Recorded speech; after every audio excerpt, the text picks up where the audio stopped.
Ya, untuk analisis data menggunakan Smart PLS, yang pertama kita lakukan adalah persiapan datanya terlebih dahulu. Nanti bisa dibuka ini klien file ini, file Excel klien 1005 data dan hasil. Nah, ini nanti dibuka. Setelah dibuka, nanti yang digunakan adalah yang data edit. Oke, setelah seperti ini, kita akan memasukkan data ini ke dalam aplikasi Smart PLS. Caranya, kita rubah data ini menjadi format CSV.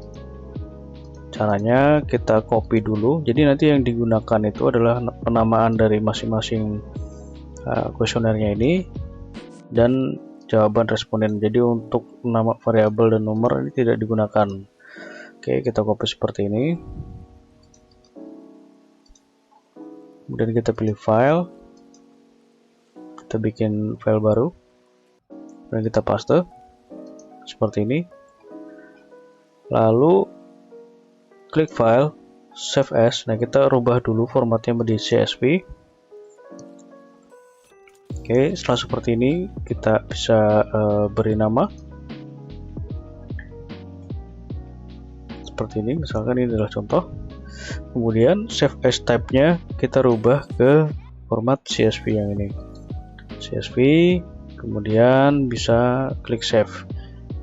Nah, karena saya sudah buat yang ini, nanti kita gunakan file yang ini saja. Ini nanti sama saja datanya. Oke. Setelah ada file CSV-nya, nanti ini file saya kirim karena ini ada kelupaan satu. Setelah ada file CSV-nya seperti ini, lalu kita buka aplikasi Smart PLS-nya. Seperti ini. Kita tunggu sebentar.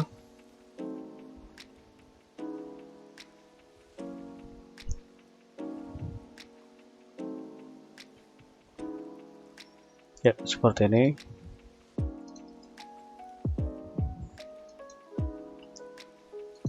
Untuk memulai analisis, pertama kita klik dulu New Project. Kemudian kita buat nama projectnya itu, misalkan kita beri nama contoh. Nah, nanti bebas mau diberi nama apa. Lalu klik OK. Nah, kemudian setelah seperti ini, lalu kita masukkan data file CSV yang tadi kita buat.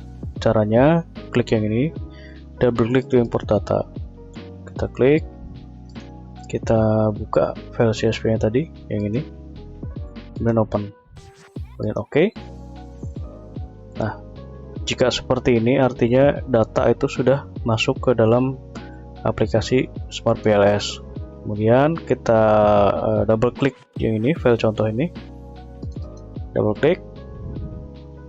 Nah, kita masukkan indikator ke dalam lembar kerja sesuai dengan kelompok variabelnya. Caranya, klik LG1 ini, kita klik, kemudian tekan Shift, lalu kita klik LG4. Nah, seperti ini, kita tarik. Oke. Kemudian IB1 sampai dengan IB4. Caranya sama seperti tadi. Klik IB1, kemudian Shift, lalu ke IB4. Seperti ini, kita tarik. Oke.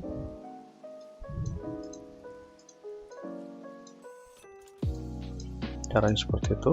Oh, sorry, ini kurang.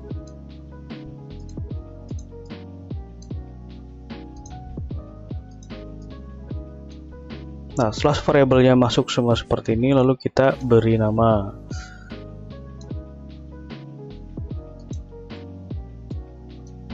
Kita beri nama LG, itu adalah Learning and Growth.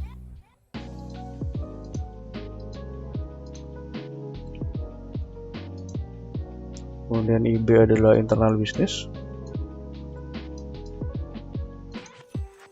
Di klik kanan, rename. Oke. FI.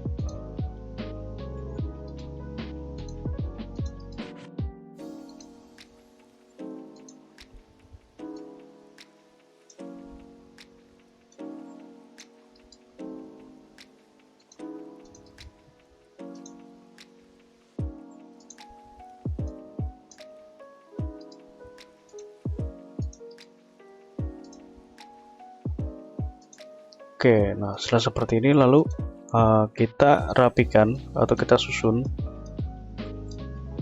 variabelnya ini sesuai dengan hipotesis yang ada.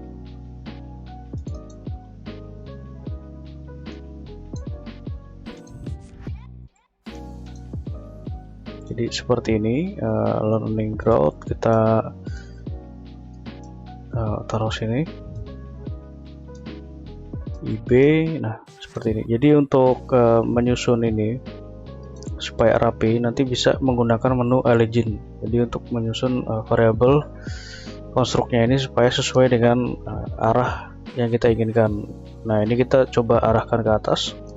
Nah seperti itu, kita klik menu yang ini. Jadi ini nanti tinggal diikuti saja mana yang mau diarahkan. Ya seperti itu, kita rapikan dulu.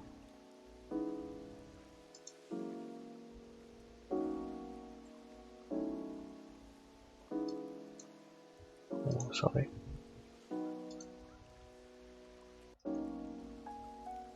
Perceive customer. Well.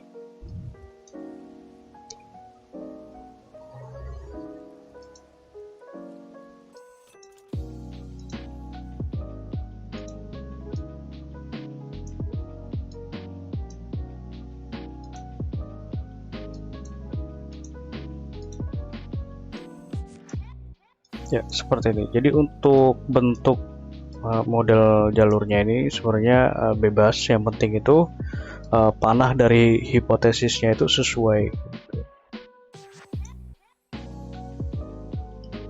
Nah setelah seperti ini lalu kita hubungkan titik-titik variabelnya ini dengan menu ini connect. Kita hubungkan. Jadi dari sini ke sini, learning ke internal business, learning development ke internal business ke environment, kemudian internal business ke perceive customer, environment ke perceive customer, dari perceive customer ke perceive finansial. Nah setelah seperti ini lalu kita analisis. Yang pertama kita lakukan adalah kita melihat nilai dari outer loadingnya terlebih dahulu. Outer loading atau bisa dikatakan yang pertama kita lakukan adalah kita melihat outer model dan inner modelnya terlebih dahulu. Caranya klik yang ini, klik calculate, kemudian PLS algorithm, lalu klik start calculation. Nah setelah seperti ini lalu kita langsung masuk ke menu outer loading. Nah ini adalah menu yang pertama, atau ini adalah indikator yang pertama kita lihat. Jadi di nilai outer loading ini, jadi masing-masing loading dari variabel ini nilainya harus di atas 0,7. Nah yang ditandai dengan warna hijau. Jadi kalau misalkan ada ini salah satunya ini di bawah 0,7, maka ini nanti akan berwarna merah, dan yang berwarna merah itu nanti harus dikeluarkan dari model. Nah, kemudian kita lihat juga nilai construct reliability-nya. Jadi construct reliability ini untuk melihat validitas dari variabel construct. Nah, validitas dari variabel laten. Kalau outer loading ini kita melihat validitasnya variabel construct. Nah ini kita lihat nih construct reliability-nya. Nah, di sini kita lihat nilai dari pertama kita lihat adalah nilai dari AVE-nya terlebih dahulu. Nah, nilai AVE ini harus di atas 0,5. Sama seperti tadi ditandai dengan warna hijau. Jadi ketika ini berwarna hijau berarti bisa dipastikan bahwa nilai AVE-nya itu sudah di atas 0,5. Nah, kemudian untuk nilai berikutnya yang dilihat adalah nilai kerombak alpha dan composite reliability. Ini sama saja dengan uji reliabilitas. Jadi kita lihat dulu nilai dari kerombak alpha ini harus di atas 0,7. Ditandai dengan warna hijau. Nah ini semuanya hijau berarti seluruh variabel ini bisa dikatakan reliable. Selain kerombak alpha juga dilihat nilai dari composite reliability-nya. Ini sama ini juga harus di atas 0,7. Nah, ini sudah hijau semua, artinya sudah memenuhi kriteria tersebut.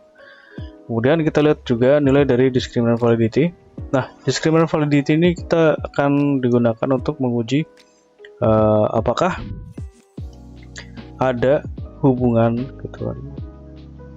Jadi ini agak sulit penjelasannya. Jadi kita ini akan melihat hubungan, bagaimana hubungan variabel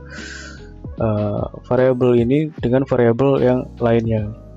Nah, dikatakan memenuhi kriteria discriminant validity apabila hubungan dengan variabelnya sendiri itu lebih besar dibandingkan dengan variabel lainnya itu. Nah, kita contoh satu variabel ini internal business. Nah, internal business dengan internal business nilainya adalah 0,853. Internal business dengan environment nilainya 0,457. Artinya di sini adalah internal business ini memiliki hubungan yang lebih besar terhadap variabelnya dia sendiri. Ini seperti itu. Nah, nanti untuk interpretasinya bisa dilihat di sini.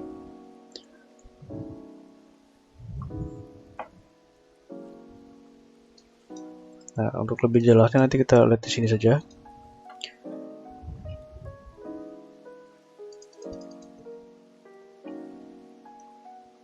Nah, ini dia. Jadi tidak ada gejala multikolaritas. Multikolaritas itu adalah yang saya jelaskan tadi. Jadi terjadi multikolaritas jika nilai internal bisnis ini ke environment itu lebih besar dibandingkan dengan internal bisnisnya. Jadi internal bisnis ke environment ini lebih besar dibandingkan dengan ke variabelnya dia sendiri, maka itu terjadi gejala multikolaritas. Nah, bagaimana cara mengatasinya? Itu harus dilakukan pengurangan data atau drop dari indikator ini. Oke, contoh lagi ke menggunakan variabel learning and growth. Jadi learning and growth ini ke variabelnya dia sendiri adalah nilainya 0,835. Learning and growth ke internal business adalah 0,592. Artinya dia lebih besar ke variabelnya dia sendiri, maka tidak terjadi gejala multikolaritas. Kemudian kita lihat juga collinearity statistiknya. Nah, ini yang digunakan ada dua versi, ada yang menggunakan outer wave, ada yang menggunakan inner wave. Keduanya sama saja, tapi saya lebih prefer menggunakan inner wave. Inner wave ini sama seperti tadi. Jadi untuk melihat multikolaritasnya juga. Nah, di sini untuk melihat multikolaritasnya itu antar indikatornya. Jadi antar indikator yang tadi itu adalah kalau untuk ini discriminant validity adalah per variabel atau per variabel laten. Kalau ini kita melihat per variabel konstruknya.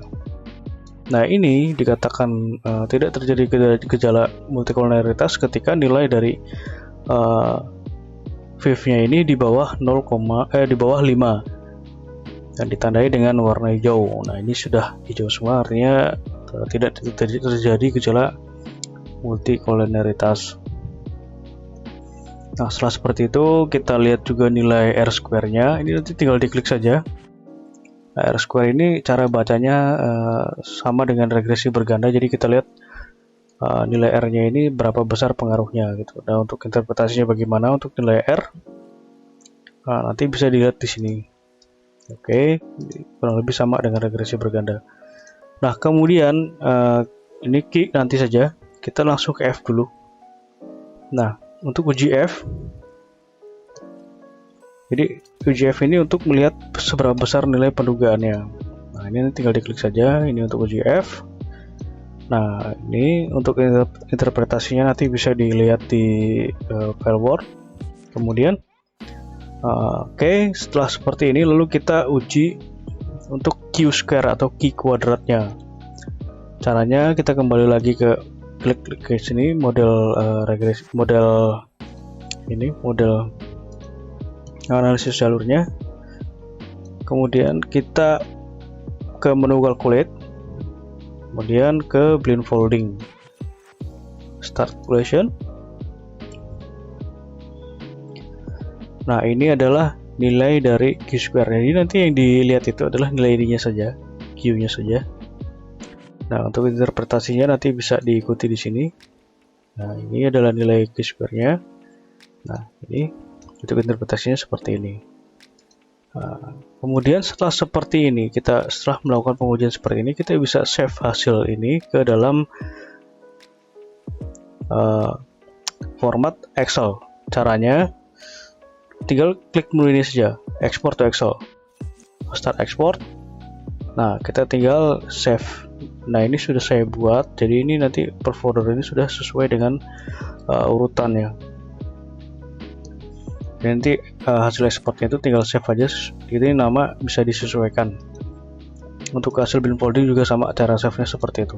Nah, setelah melakukan uji outer inner, kita akan menguji hipotesisnya. Caranya klik calculate, bootstrapping, start calculation.